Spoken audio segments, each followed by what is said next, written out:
Hey guys, it's Scott. How are you? Welcome out here to Easy Street Garage. I've got a quick video on an install I did just yesterday that y'all might be interested in seeing. I haven't seen a whole lot of, well, I haven't seen any videos on YouTube as it relates to the install of the Quick Latch hood latches, especially on a Shelby GT350. So thought I would invite you all into the garage here at Easy Street, and let's go back and take a look at the install. Just a couple details that you all might be interested in as you might embark on this project. But here's my 2017 GT350. This is a stripe delete, and for a while I've been wanting to add some hood latches to this very thin aluminum hood that's on the GT350. So I've shopped around and decided to go with the Quick Latch product, the Quick Latch hood latches. And this is not an endorsement. I'm not being paid by the Quick Latch folks, but I do think that they make an outstanding quality product. And so just want to give you a couple tips on the install that I did here, which took us maybe about 3 hours, a little bit of adjusting. But let me get into some of the details. The first thing they do is they call out for a placement of the pins, and I'll show you my placement here in a moment, and then also a pilot hole to be drilled. No problem. The next piece of the puzzle that will scare you a bit is the fact that they call out for a 1 5/8 inch hole saw. So I basically went over to Lowe's, bought a brand new 1 5/8 inch hole saw, and I did that just so I had a new sharp drill bit or hole saw to go into the hood. So that was an easy piece of the puzzle. So basically what I did is I determined my hood pin locations, and I'm going to give you an idea of what these look like from the outside here. The fit is really good. I mean, the quality of the look is good. I had thought about some other hood latches, but I like the way these look on the GT500. I know the placement on camera may look a little bit odd to you, but in person, I've had a lot of comments on it, and I think that the placement is good. Now I'm gonna pop the latch for you, and we're gonna take a look at under the hood, and then I'll give you a couple tips on the install and what took place for me. Now, I know a bunch of you guys are probably going to hit on me for my quality of lighting and sound and camera work, but my first YouTube video, so give me a break here, right? So anyways, the hood latches basically fit pretty well. Once you pop the hood, it requires you to come in here and pop these things from the top. Once you do that, I'm going to single-handedly try to raise my hood, so bear with me for a moment, but we got it done. So basically what I did at this point was I needed to find a location for the hood pins, if you would. So basically what I did was I chose a location that was common for the Cobra Jet and also common for the FP 350S. And so Ford puts these little bosses in here for the hood pin placement.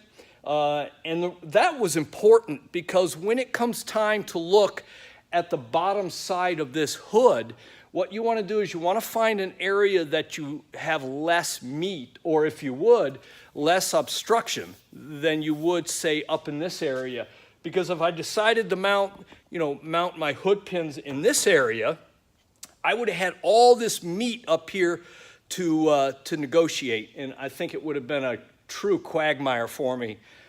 So with that said, I went with the original placement that Ford uses for the FP 350 and also the Cobra Jet, which is this location here.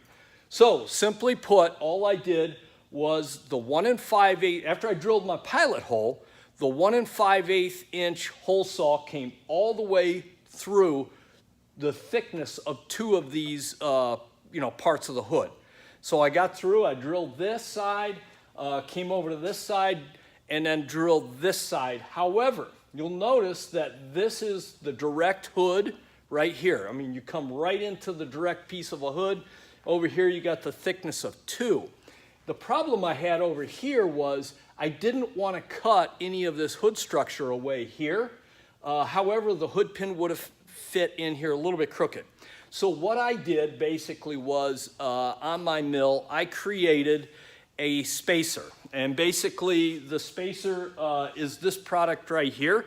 I just basically took some nylon, thickness, which was exactly the thickness of the gap here in the hood in between the 2 layers.